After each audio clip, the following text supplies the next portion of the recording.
नमस्कार बच्चों, कैसे हैं आप सब। आशा करती हूँ आप सभी अच्छे होंगे, स्वस्थ होंगे, खुश होंगे और अपनी पढ़ाई भी अच्छे से कर रहे होंगे। तो जैसा कि आप सभी जानते हैं, मैं हूँ आपकी हिंदी की अध्यापिका और मैं स्वागत करती हूँ आप सभी का आईसीटी वर्चुअल क्लासरूम में। तो आज हम यहाँ पर एकत्रित हुए हैं पढ़ने के लिए क्लास 9 की हिंदी। क्लास 9 की हिंदी में आज हम पढ़ रहे हैं हमारी चित्र पाठ्य पुस्तिका भाग 1 का चैप्टर 12, जिसका नाम है कैदी और कोकिला। ये एक कविता है, जो कविता लिखी गई है माखनलाल चतुर्वेदी जी द्वारा। तो जैसे कि आप देख सकते हैं, इस कविता का नाम है कैदी और कोकिला। तो ये कविता माखनलाल चतुर्वेदी जी ने अपने जेल प्रवास के दौरान लिखी है। जब हमारा देश ब्रिटिश शासन के अधीन था, तो कई स्वतंत्रता सेनानियों ने हमारे देश को आजाद कराने में अपना पूरा जीवन लगा दिया, अपना पूरा जीवन समर्पित कर दिया। तो उन्हीं में से माखनलाल चतुर्वेदी जी भी एक थे, जो कवि भी थे और साथ के साथ एक स्वतंत्रता सेनानी भी थे। तो जब माखनलाल चतुर्वेदी जी अपनी जेल की उस काल कोठरी में हैं और उस काल कोठरी में बैठे हुए वो अपनी इस कविता को एक कोयल के माध्यम से, रात के अंधेरे में एक कोयल कहीं से उनकी कोठरी के पास आकर बोलने लगती है, तो उस कोयल के माध्यम से संसार को वो एक संदेश देना चाहते हैं। एक तरह से उन सभी में स्वतंत्रता की अलख जगाना चाहते हैं, उनमें क्रांति का जोश जगाना चाहते हैं अपनी इस कविता के माध्यम से। वो जेल में बैठकर भी अपने देश की स्वतंत्रता के लिए लड़ रहे हैं, अपनी देश की स्वतंत्रता के लिए काम कर रहे हैं। तो बिल्कुल रेडी हो जाइए, बहुत ही ज्यादा इंटरेस्टिंग हमारी ये कविता है, बहुत ही ज्यादा महत्वपूर्ण भी है। आप देखेंगे, जानेंगे कि किस तरह हमारे देश के महापुरुषों ने, किस तरह हमारे देश के स्वतंत्रता सेनानियों ने हमारे देश को आजाद कराने में कितने ज्यादा कष्ट उस समय पर सहे थे। आज हम अपनी आजादी का इतना ज्यादा फायदा उठाते हैं और दूसरा, हम उसी पश्चिमी सभ्यता का अनुकरण करके आज अपनी देश की सभ्यता और संस्कृति को धीरे धीरे समाप्त करते जा रहे हैं, जिस सभ्यता संस्कृति ने एक दिन हमें गुलाम बना दिया था। देखिए, शारीरिक रूप से हम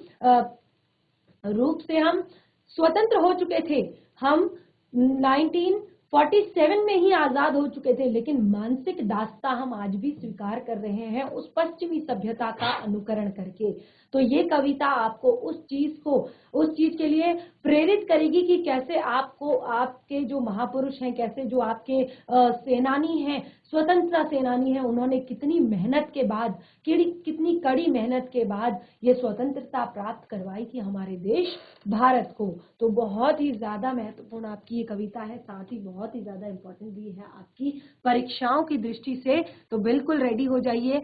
सबसे पहले माखनलाल चतुर्वेदी जी का जीवन परिचय हम यहाँ पर पढ़ लेते हैं। तो हिंदी साहित्य कांड में राष्ट्रीय कवि की गरिमा प्राप्त करने में माखनलाल चतुर्वेदी जी का सर्वोच्च स्थान है। यानी कि माखनलाल चतुर्वेदी जी को राष्ट्रीय कवि घोषित किया गया है। मात्र 16 वर्ष की उम्र में सर्वप्रथम अध्यापक बने तथा बाद में प्रथा पत्रिका का संपादन कार्य प्रारंभ कर इस श्रृंखला में उन्होंने कर्मवीर प्रताप पत्रिका का संपादन किया। बहुत ही छोटा सा यहाँ पर जीवन परिचय। बाकी का जो आपका जीवन परिचय है, जन्म से लेके मृत्यु से लेके शिक्षा दीक्षा से लेके, वो सभी पूरा का पूरा जीवन परिचय आपकी पाठ्य पुस्तिका में दिया गया है, जो आपकी क्षितिज पाठ्य पुस्तिका भाग 1 का चैप्टर 12 है। आगे बढ़ते हैं, कंटिन्यू करते हैं हम अपनी कविता को। सबसे पहले कविता का कथ्य। आखिर क्या कथ्य है इस कविता का? देखिए, जैसे कि मैंने आपको बताया, कवि स्वतंत्रता सेनानी है। कवि यानी कि माखनलाल चतुर्वेदी जी एक कवि होने के साथ साथ स्वतंत्रता सेनानी भी हैं और वो देशभक्त एवं अंग्रेज विरोधात्मक कविताओं का लेखन कर प्रकाशन में निपुण है। यानी कि वह देशभक्त है और अंग्रेज विरोधात्मक, अंग्रेजों के खिलाफ विरोध करने वाले, अंग्रेजों की जो हरकतें थी उस समय पर, उनका विरोध करने वाले और इस तरह की कविताओं का लेखन करने वाले और उनके प्रकाशन में वो निपुण हैं। कविता अंतर्गत कवि जेल में इसी आंदोलन के कारण एकांकी और उदास हैं। यानी कि यही कविता लिखने के कारण, जेल में इसी आंदोलन के कारण, यानी कि सब कवि यहाँ पर आप अपनी कविता से प्रेरित कर रहे हैं कि जरूरी नहीं है कि आप बंदूक लेकर अपने देश से फिरंगी को भगाओ, जरूरी नहीं आप बंदूक लेकर ब्रिटिश शासन का विरोध करो। आप अपने तरीके से, किसी भी तरीके से यहाँ पर एकजुट कर रहे हैं देश के लोगों को, एक कर रहे हैं देश के लोगों को, क्रांति देश के लोगों में जगाना चाहते हैं। वो कहते हैं तुम अपने तरीके से, जैसा तुम्हारा तरीका है तुम उस तरीके से अंग्रेज शासन का, ब्रिटिश शासन का विरोध करो। तो देखिए कवि अपनी कविताओं के माध्यम से अंग्रेज शासन का विरोध करते हैं। तो देखिए क्या यहाँ पर कह रहे हैं, कोकिल से अपने मन का दुख, असंतोष और ब्रिटानी शासन के, यानी कि ब्रिटिश शासन के प्रति अपने आक्रोश को अभिव्यक्त करते हुए कहते हैं कि यह समय मधुर गीत गाने का नहीं है। क्योंकि कोयल की आवाज कैसी होती है, कोयल की आवाज बहुत मीठी होती है, बहुत मधुर होती है। तो जैसे कि मैंने आपको बताया कि कवि जब रात को 10 बाई 10 की उनकी छोटी सी कोठरी है और उस कोठरी में पूरी तरह से अंधेरा है और उसी अंधेरे के बीच कहीं से जो रोशनदान होता है वहां से उनको कोयल की आवाज आ रही है। तो उस कोयल की आवाज को कवि कह रहे हैं कि ये टाइम मधुर गीत गाने का नहीं है, सुंदर गीत गुनगुनाने का टाइम नहीं है, बल्कि ये टाइम है मुक्ति के गीत गाने का, क्रांति के गीत गाने का। गाना चाहती हो तो मुक्ति के गीत गाओ, लोगों में क्रांति फैलाओ, लोगों को क्रांति के गीत सुनाओ। कवि को लगता है कि कोयल भी पूरे देश को एक कारागार के रूप में देखने लगी है, यानी कि कोयल को लग रहा है कि ये पूरा देश ही कारागार है और जितने भी भारतीय हैं वो सब इस कारागार में बंद हैं। और इसीलिए अर्धरात्रि में भी उसकी चीख निकल पड़ी है, यानी कि जो चिल्ला रही है कोयल, गा रही है जोर से चिल्लाकर। तो कवि कह रहे हैं उसको ऐसा लग रहा है कि ये पूरा देश ही एक कोठरी बन गया है, ये पूरा देश ही जेल बन गया है और पूरे देश के लोग अब इस जेल में बंद हैं। और इसी को देखकर उसकी चीख निकल पड़ी है। शुरू करते हैं अपने पहले काव्यांश को और ध्यान पूर्वक पढ़ने का प्रयास करेंगे, समझने का प्रयास करेंगे। जैसे कि मैं बता रही हूँ बहुत ही ज्यादा महत्वपूर्ण, आपको बहुत ही सारी चीजें, बहुत ही अच्छी बातें इस कविता से सीखने को मिलने वाली है। काव्यांश को पढ़ना शुरू करते हैं। क्या गाती हो, क्यों रह जाती हो, कोकिल बोलो तो, क्या लाती हो, संदेश किसका है, कोकिल बोलो तो जब कवि अपने उस एकांत में कवि कोयल की एक चीख सुनते हैं, एक आवाज सुनते हैं, तो क्या कहते हैं, क्या गाती हो, क्यों रह जाती हो, कोकिल बोलो तो, क्या लाती हो, संदेश किसका है, कोकिल बोलो तो कवि यहाँ पर कहते हैं कि हे कोयल, तुम रात में क्या गा रही हो, तुम क्या गा रही हो, यानी कि क्या गाती हो, तुम आजादी का तराना गा रही हो या पराधीनता के दुख को व्यक्त कर रही हो, तुम कहना क्या चाहती हो आखिर, तुम ये किसका संदेश मेरे पास लाई हो, ये क्या संदेश है। क्योंकि तुम अचानक बीच में गाते गाते, देखिए क्या गाती हो, क्यों रह जाती हो, एक बार आवाज निकालती, आपने सुना होगा ना, कू, फिर रुकती है, फिर से कू। तो इस तरह से कवि कहते हैं क्या गाती हो, क्यों रह जाती हो। पहले तो ये बताओ कि आखिर तुम इतनी अर्धरात्रि में क्या गाना गा रही हो, क्या ये आजादी का तराना है या पराधीनता का दुख है, या फिर तुम ये संदेश, क्योंकि तुम बीच बीच में गाते गाते रुक जाती हो तो तुम क्यों चुप हो जाती हो, कोकिल बोलो तो, ये संदेश किसका है, तुम किसका संदेश मेरे पास लाई हो। देखिए बिल्कुल इसी तरह का भावार्थ आपकी यहाँ पर भी दिया गया है। तो कवि क्या कहते हैं कि हे कोयल, तुम आधी रात में क्या गा रही हो, क्या गाती हो, क्यों रह जाती हो, कोकिल बोलो तो, क्या लाती हो, संदेश किसका है, कोकिल बोलो तो अर्धरात्रि में तुम क्या गा रही हो, यह आजादी का तराना है या तुम पराधीनता के दुख को व्यक्त कर रही हो। और फिर गाते गाते तुम अचानक बीच में क्यों चुप हो जाती हो? कोकिल आखिर कुछ तो बोलो, कुछ तो आखिर बताओ कि तुम किसका संदेश लेकर आई हो। आज तुम किसका संदेश मुझे सुनाना चाहती हो?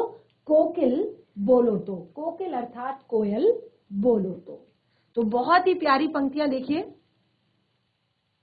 अगला जो काव्यांश है बहुत ही ज्यादा सुंदर, बहुत ही ज्यादा प्यारा।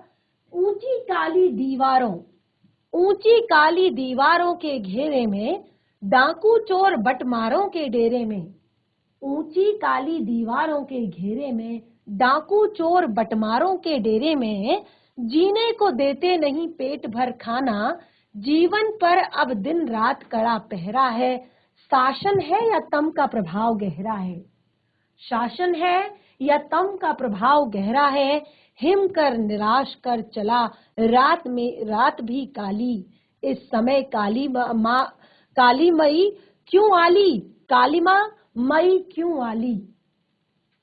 बहुत ही सुंदर पंक्तियां, अगर आप समझने का प्रयास करेंगे तो देखिए क्या कहते हैं।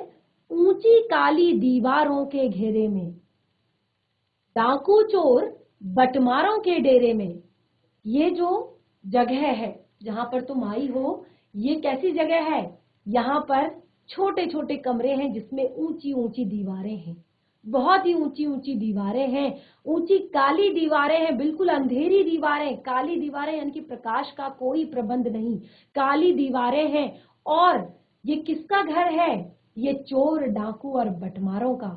जो चोर लोग होते हैं, डाकू लोग होते हैं, जो लोगों का, बटमारों यानी कि लोगों से छीना झपटी करने वाले, लोगों की चीजें चुराने वाले जो लोग होते हैं, ये तो उनका डेरा है।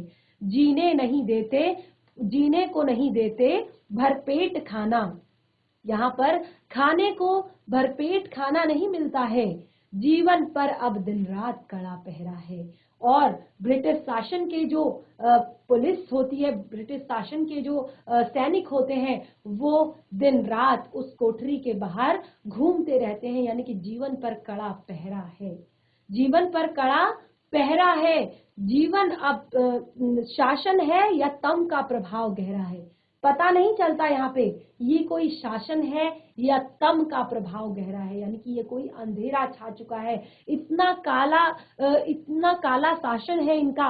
हिम कर निराश कर चला रात भी काली, हिम कर यानी कि जो चंद्रमा है वो भी हमें निराश करके चला गया है, रात पूरी काली हो चुकी है, इस समय कालिमा मई क्यों आली।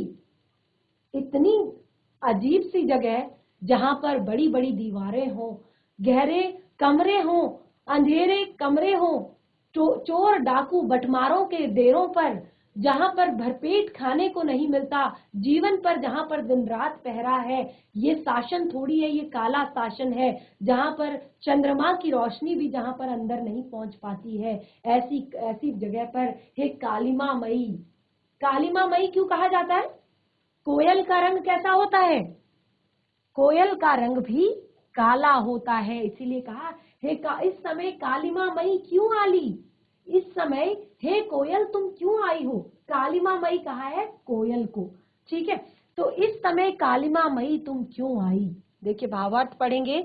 इन पंक्तियों में कवि माखनलाल चतुर्वेदी जी अपने मन की व्यथा को बता रहे हैं, क्योंकि वो जेल में बंद हैं, अपने मन के दुख को, अपने मन की व्यथा को यहाँ पर व्यक्त करते हैं। ब्रिटिश शासन द्वारा स्वतंत्रता सेनानियों पर किए गए अत्याचारों के बारे में बात करते हुए यहाँ पर कवि कहते हैं कि अंग्रेजों की जो जेल है वो कैसी है, इनकी ऊंची ऊंची दीवारें हैं और इनके अंदर अंधकारमयी जगह है, जहां पर हमें चोर डाकू लुटेरों के साथ रखा जाता है, क्योंकि ये चोर डाकू बटमारों का डेरा है।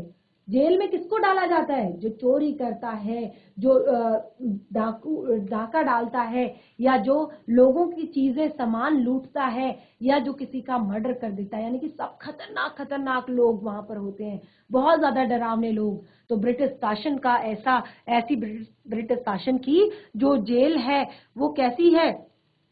ऊंची ऊंची दीवारें हैं, अंधकारमयी कमरे हैं, और यहाँ पर क्या कहा है? जीने को नहीं देते पेट भर खाना, तो यहाँ पर हमें पेट भर खाना भी नहीं मिलता है और हर समय हमारे ऊपर अंग्रेजी सरकार की कड़ी निगरानी रहती है। अंग्रेजी शासन की कड़ी निगरानी रहती है। उनके सिपाही हमारी कोठरी के आगे इधर उधर घूमते रहते हैं। मतलब ऐसा नहीं है कि कभी भी कोई कैसे भी वहां से निकल जाएगा।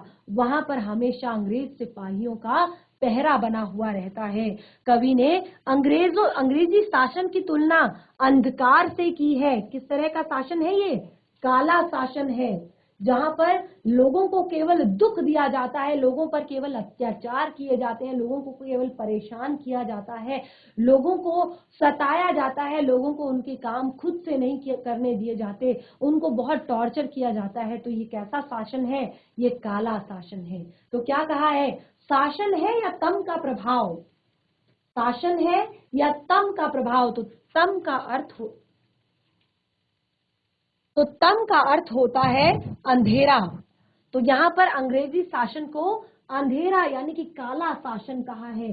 तो क्या कहते हैं कि अंग्रेज शासन की तुलना अंधकार से की है, क्योंकि वो भारतीयों पर अन्याय करते हैं, अत्याचार करते हैं, उनका शोषण करते हैं और इसीलिए उन्होंने अंग्रेजी शासन की तुलना अंधकार से की है, जिसमें सिर्फ बुराइयां और बुराइयां ही पनपती हैं। तो इस तरह से यहाँ पर कवि कह रहे हैं कि हे कोकिल, तुम ऐसी जगह पर क्यों आली?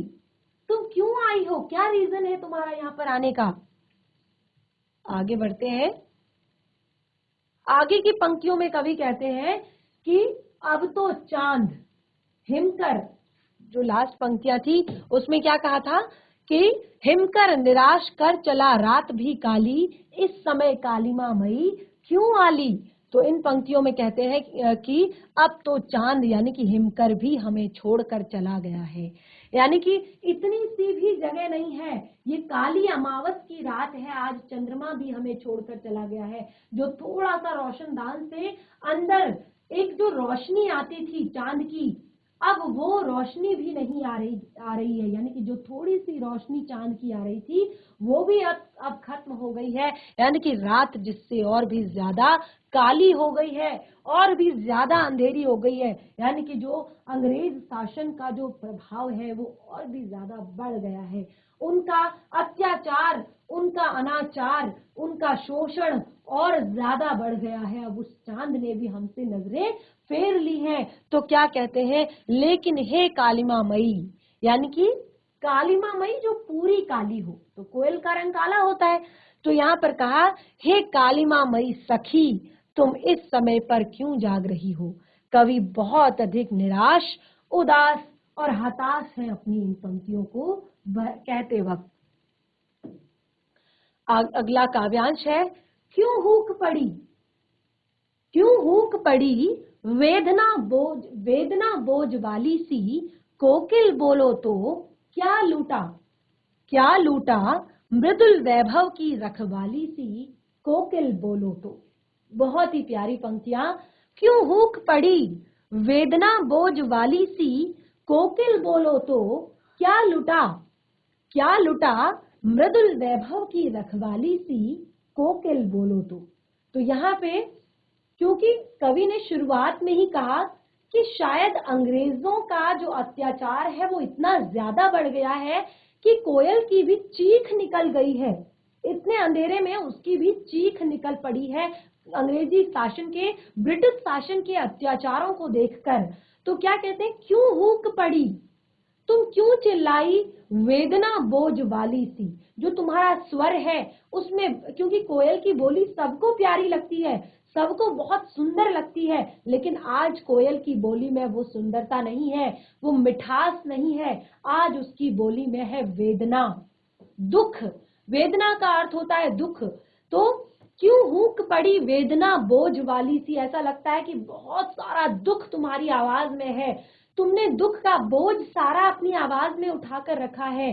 कोकिल बोलो तो क्या लूटा, ऐसा क्या लुट गया जो तुम इतना परेशान हो, जो तुम इतनी बुरी तरह से इतने दुख, इतने करुणा भरे स्वर में जो तुम बोल रही हो। मृदुल वैभव की रखवाली सी, तुम तो मृदुल वैभव की रखवाली करती हो, यानी कि तुम्हारा स्वर तो बहुत ही सुंदर है, प्यारा है। हे कोकिल, बोलो तो कि तुम क्यों परेशान हो। तो क्या भावार्थ है इन पंक्तियों का? देखिए, बिल्कुल इन पंक्तियों में कवि कोयल से पूछते हैं, इन पंक्तियों में कवि कोयल से पूछते हैं कि तुम्हारी चीख दर्द भरी क्यों है? आज तुम्हारी चीख में इतना दर्द, इतना दुख, इतनी करुणा क्यों है? ऐसा लगता है जैसे तुम्हारे दिल में कोई गहरा दर्द है या बहुत बड़ी वेदना छिपी हुई है। कोयल बताओ तुम्हें क्या दुख है? कोयल बताओ तुम्हें क्या दुख है? कवि आगे कहते हैं कि कोयल तुमसे किसने क्या लूट लिया? आज ऐसा क्या लुट गया तुम्हारा जो तुम इतनी दुखी हो, जो तुम इतनी परेशान हो? तुम्हारा क्या लुट गया? क्योंकि तुम बहुत मीठे स्वर में गाने वाली कोयल, आज तुम्हारे स्वर में इतना दर्द क्यों है? कोयल बेहद सुरीले गाने गाने वाली चिड़िया मानी जाती है। सबसे सुंदर आवाज अगर चिड़ियों में किसी की होती है तो वो कोयल की मानी जाती है।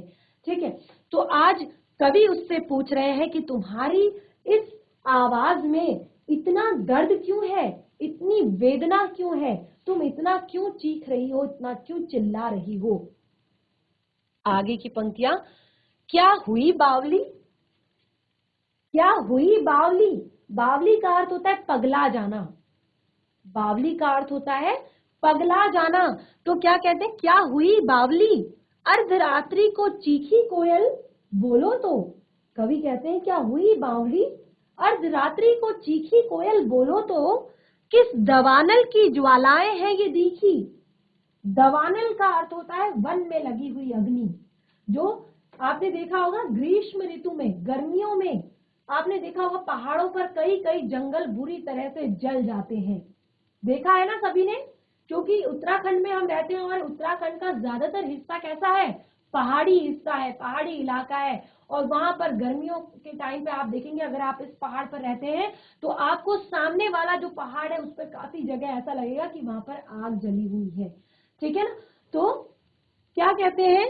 अर्धरात्रि को चीखी कोयल, बोलो तो। आधी रात को क्यों चीख रही हो कोयल, बोलो तो। किस दवानल की ज्वालाएं? दवानल में क्या होता है? जंगल ही नहीं जलते सिर्फ, पेड़ ही नहीं जलते सिर्फ, उस जंगल में रहने वाले पशु पक्षी, उन पेड़ों पर रहने वाले पक्षियों के घोंसले, सब कुछ जलकर खाक हो जाता है। तो यहाँ पर कवि यही पूछ रहे हैं कि क्या तुमने कोई भयंकर दवानल देख लिया? क्या तुमने किसी भयंकर जंगल में लगी हुई आग को देख लिया? कोकिल, बोलो तो। बहुत ही प्यारी पंक्तियां हैं। ध्यान पूर्वक अगर सुनेंगे, ध्यान पूर्वक अगर समझेंगे तो बहुत ही ज्यादा इंटरेस्ट इस कविता को पढ़ने में आने वाला है। तो देखिए क्या भावार्थ है इन पंक्तियों का। देखिए इस पंक्ति में कवि फिर से बार बार प्रश्न कर रहे हैं, फिर से प्रश्न कर रहे हैं कि हे कोयल, तुम आधी रात को कभी नहीं बोलती हो। हे कोयल, तुम आधी रात को कभी नहीं बोलती हो, तो क्या तुम आज पगला गई हो? क्या तुम आज पगला गई हो थोड़ा सा, जो आधी रात को चिल्ला रही हो? और या फिर तुमने कोई जंगल में लगी हुई भयानक आग को देख लिया है, जो डर से तुम इतना ज्यादा चिल्ला रही हो? कोकिल, बोलो तो। देखिए बहुत ही सुंदर पंक्तियां। कहते हैं कि तुम आधी रात को कभी नहीं चिल्लाती हो, तो आज क्या तुम पगला गई हो? आज क्या थोड़ा सा पागल हो गई हो जो ऐसे चिल्ला रही हो? या फिर लगता है तुमने वन में कोई बहुत ही भयंकर दावानल देख लिया है, वन में लगी हुई कोई भयंकर अग्नि देख ली है, जो डर से तुम्हारी ये चीख निकल गई है। स्वयं अपने आप प्रश्न करते हैं और अपने आप अंदाजा लगाते हैं कवि। आगे की पंक्तियां बहुत ही ज्यादा इंटरेस्टिंग, बहुत ही ज्यादा सुंदर है। जीआईसी सुखी ढंग, क्या आप पढ़ना चाहेंगे बच्चे? क्या देख न सकती जंजीरों का गहना, हथकड़ियां क्यों ये ब्रिटिश राज का गहना, कोल्हू का चरक चूं जीवन की तान, गिट्टी गिट्टी पर उंगलियों ने लिखे गान, हूँ मोटे चीखता लगा पेट पर जुआ, खाली पेट करता हूँ ब्रिटिश अकड़ का कुआं। दिन में करुणा क्यों जगे, रुला देने वाली, इसलिए रात में गजब ढा रही आली। यस, बैठ जाइए बच्चा, वेरी गुड। क्या कह रहे हैं यहाँ पर कवि? बाकी बच्चे रेडी रहिएगा, ध्यान नहीं देते क्लास में, और जो देता भी है वो पढ़ने के लिए तैयार नहीं होता। अभी आप बैठ जाइए बच्चा, वेरी गुड। तो क्या है हमारा अगला काव्यांश? क्या देख नहीं सकती जंजीरों का गहना। अब देखिए कवि मेन मुद्दे पर आ गए हैं। अभी तक उससे उसका दुख पूछना चाह रहे हैं कि आखिर हुआ क्या, कुछ तो बोलो। लेकिन जब वो नहीं बोल रही है तो खुद अंदाजा लगा रहे हैं, और अंदाजा क्या है? क्या देख नहीं सकती जंजीरों का गहना, हथकड़ियां क्यों, ये तो ब्रिटिश राज का है गहना। कोल्हू का चर्चक चूं जीवन की तान, कोल्हू का चर्चक चूं जीवन की तान, गिट्टी पर अंगुलियों के लिखे गान। हूँ मोट चून खींचता लगा पेट पर जुआ, खाली करता हूँ ब्रिटिश अकड़ का कुआं। दिन में करुणा क्यों जगे रुलाने वाली, इसीलिए रात में गजब ढा रही आली। बहुत ही प्यारी पंक्तियों से, बहुत ही सुंदर पंक्तियों से यहाँ पर कवि अपनी इस कविता को लिख रहे हैं, और आप लोगों को कुछ सिखाने समझाने का प्रयास कर रहे हैं अगर आप ध्यान पूर्वक सुनेंगे। कहते हैं क्या देख नहीं सकती जंजीरों का गहना। ब्रिटिश शासन में क्या होता था, जिसको भी जेल में डाला जाता था पूरे हाथ पैर जंजीरों से बांध दिए जाते थे, मोटी मोटी जंजीरों से बांध दिए जाते थे, यानी कि व्यक्ति खुद से स्वयं से चल भी नहीं पाता था। आपने कई बार कई मूवीज में भी देखा होगा, फिल्मों में भी देखा होगा, जो पुरानी मूवीज होती थी उनमें दिखाया जाता था किस तरह से। अभी तो केवल हथकड़ी लगाकर जेल में डाल दिया जाता है, लेकिन पहले पूरा जंजीरों से बांधकर जो ब्रिटिश शासक थे वो बहुत बुरी तरह से बहुत ज्यादा शोषण करते थे हमारे देश के सेनानियों का। तो कहते हैं कि क्या देख नहीं सकती जंजीरों का गहना, जो ये जंजीरों का गहना मैंने पहना हुआ है, क्या तुमसे ये देखा नहीं जा रहा है।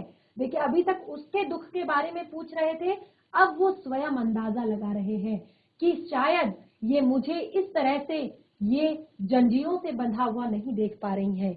हथकड़ियां क्यों, ये ब्रिटिश राज का है गहना।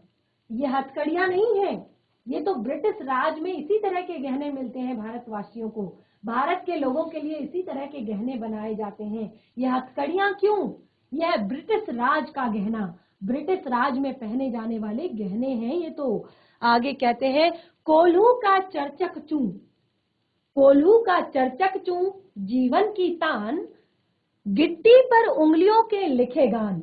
अब जो जेल में कैद कर रखे जाते हैं लोग, जो जेल में कैद करके रखे जाते हैं लोग, आज भी काम कराया जाता है। जो जेल में कैदी होते हैं उनको कभी भी हमेशा के लिए लॉक नहीं किया जाता, उनको अंदर जेल में काम करवाया जाता है। अलग अलग तरह के काम होते हैं, कोई खेती करता है, कोई सिलाई करता है, कोई बुनाई करता है, कोई कढ़ाई करता है, कोई कारपेंटर का काम करता है, कोई मोची का काम करता है, कोई जो जिन्होंने थोड़ा सा कम छोटे छोटे अपराध किए हों उनके लिए, यानी कि उनको वहां पर भी उनको पढ़ाया भी जाता है। उनकी पर्सनैलिटी डेवलपमेंट की क्लासेस भी होती है कि आप मोटिवेशन के लिए भी उनको क्लासेस दी जाती है वहां पर। तो इसका बिल्कुल ही उल्टा था ब्रिटिश राज में। वहां पर जो कैदी होते थे उनसे कोल्हू का चर्चक चूं, नाम सुना होगा ना आपने, कोल्हू का बैल, कहते हैं ना कैसे लगा हुआ है बिल्कुल कोल्हू के बैल की तरह। कोल्हू का बैल जो दिन रात मेहनत करता रहता है, कोल्हू जहां पर से गुड़ बनता है, जहां से गुड़ का रस निकाला जाता है। देखिए अब तो ये नहीं होता, ये सारे काम मशीनों से होते हैं, बड़ी बड़ी मशीनें लग गई हैं। अब तो मिनटों में मशीनों से रस निकाला जाता है और मिनटों में गुड़ बनकर तैयार हो जाता है। लेकिन आज भी आप जो शहर के गाँव होते हैं, पहाड़ के गाँव में अभी पहाड़ में गन्ने की खेती भी नहीं की जाती है, और जो शहर के जो गांव होते हैं वहां पर आज भी आपको कोल्हू कहीं कहीं पर दिख जाएगा। तो कोल्हू की चर्चक चूं, वो सारे काम जेल के जो कैदी होते थे उनसे करवाया जाता था। तो जब वो घूमता था तो उसकी आवाज आती थी, चर्चक चूं चर्चक चूं चर्चक चूं चर्चक चूं।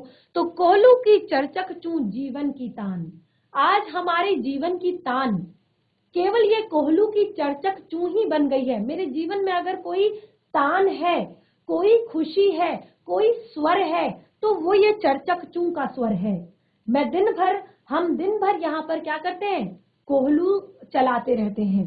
गिट्टी पर उंगलियों के लिखे गान। गिट्टी यानी कि आपने देखा होगा जब मकान बनाया जाता है, घर बनाया जाता है, खास तौर पर जब घर की छत डाली जाती है, तो उसके लिए क्या किया जाता है, बहुत सारी रोड़ी, बजरी, सीमेंट, पत्थर इकट्ठे किए जाते हैं। तो उसमें एक होती है गिट्टी, जो बराबर आकार के पत्थर तोड़े जाते हैं। बड़े पत्थरों को तोड़कर बराबर आकार के छोटे छोटे पत्थर, इस तरह से गिट्टी भी, पहले बचपन में सभी बच्चे गिट्टी भी खेलते थे। इस तरह के होते हैं ना, जो 6 नंबर ऐसे उठा के ऐसे खेलने वाले पत्थर, जिनको ऐसे उठा के उछाल के फिर कैच करने वाला जो खेलते हैं, वो उसे बोलते हैं गिट्टी। ठीक है ना। तो गिट्टी पर उंगलियों के लिखे गान, उसको यानी कि उनसे पत्थर तुड़वाने का काम वहां पर किया जाता था। तो उंगली से कई बार पत्थर तोड़ते तोड़ते उनके हाथ जो थे पूरे किस तरह के हो गए थे, बहुत ही ज्यादा उनके हाथ चोटिल हो गए थे, बहुत ही ज्यादा उनके हाथ वो चोट के निशान जो थे वो उनके जीवन के गीत थे। तो यहाँ पे कहते हैं हूं मोट खींचता लगा पेट पर जुआ। जुआ क्या होता है, जिससे खेत जोता जाता है, जो बैलों के ऊपर लगाया जाता है जुआ। आपने देखा होगा कि पहाड़ों में आज भी बैलों के सहारे खेत को जोता जाता है। कितने बच्चों ने देखा है पहाड़ों में खेत को बैल के सहारे जोतते हुए।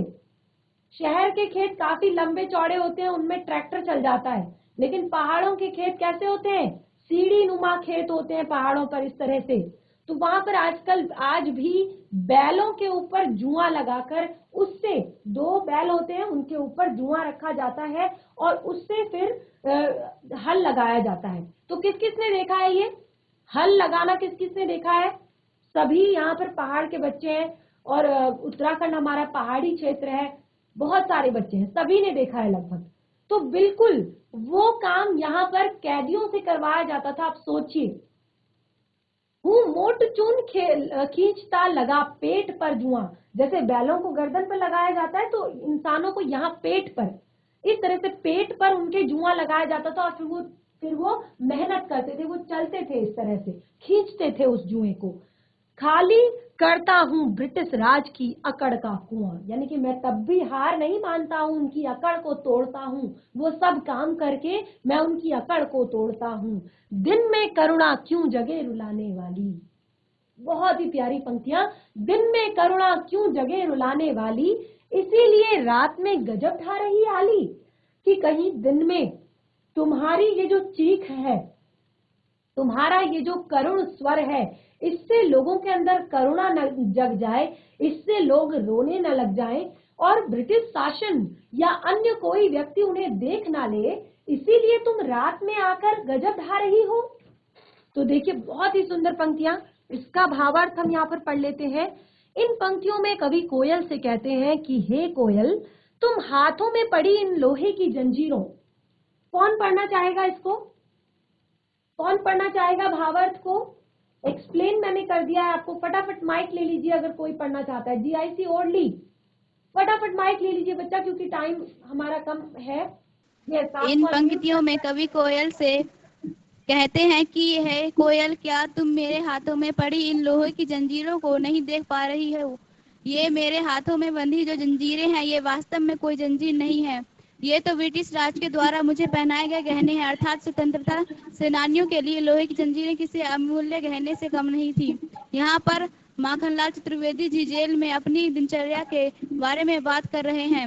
वो कहते हैं कि कोहलू के चलने से जो आवाज आती है, अब वह हमारी जिंदगी का गीत बन गया है। Yes, very good. तो देखिए, यहाँ पर जो माखनलाल चतुर्वेदी जी हैं, वो पूरी दिनचर्या को व्यक्त करते हुए, यानी कि जेल में उनकी जो पूरी दिनचर्या थी उसको व्यक्त करते हुए एक एक बात अपने जेल की यहाँ पर बता रहे हैं। और दूसरा देखिए, बहुत ही प्यारी पंक्ति यहाँ पर लिखी है कि सेनानियों के लिए ये ब्रिटिश राज का गहना, ब्रिटिश राज में भारतीयों के लिए सबसे बढ़िया गहना अगर कोई था तो वो था ब्रिटिश राज में भारतीयों के लिए अगर कोई सबसे बढ़िया गहना था तो वो था ये लोहे की अमूल्य जंजीरें। यानी कि उस समय सबके अंदर इतना जोश था, सबके अंदर इतना उत्साह था, सबके अंदर इतना आक्रोश था, सबके अंदर एक क्रांति भड़क रही थी। और वो क्रांति थी कि हम भी स्वतंत्रता आंदोलन में हिस्सा लें, हम भी एक बार जेल जाना चाहते हैं अपने देश को आजाद कराने के लिए, हम भी ब्रिटिश शासन के खिलाफ युद्ध करना चाहते हैं, हम भी ब्रिटिश शासन के खिलाफ आंदोलन करना चाहते हैं, हम भी ब्रिटिश शासन के खिलाफ क्रांति करना चाहते हैं। तो ये सबसे प्यारा गहना हुआ करता था उस समय पर जब हमारे देश में ब्रिटिश शासन का पूरी तरह से ब्रिटिश शासन हमारे देश पर था। तो देखिए आपने यहाँ पर माखनलाल चतुर्वेदी जी द्वारा लिखी गई बहुत ही सुंदर कविता को पढ़ा, और कविता अभी हमारी कंप्लीट नहीं हुई है। आज जितना कुछ भी पढ़ा है इसको घर पर एक बार जरूर रिवाइज करें, आप देखेंगे बहुत ही इंटरेस्ट आपको इस कविता को पढ़ने में आएगा। कविता का शेष भाग और साथ ही पाठ से जुड़े हुए प्रश्नोत्तर डिस्कस करेंगे हम अपने नेक्स्ट सेशन में। जिन बच्चों ने आज कविता को नहीं पढ़ पाए हैं एक बार उनके लिए रिवाइज भी की जाएगी नेक्स्ट सेशन में, और उसके बाद पाठ से जुड़े हुए प्रश्नोत्तर भी किए जाएंगे। तो तब तक के लिए धन्यवाद।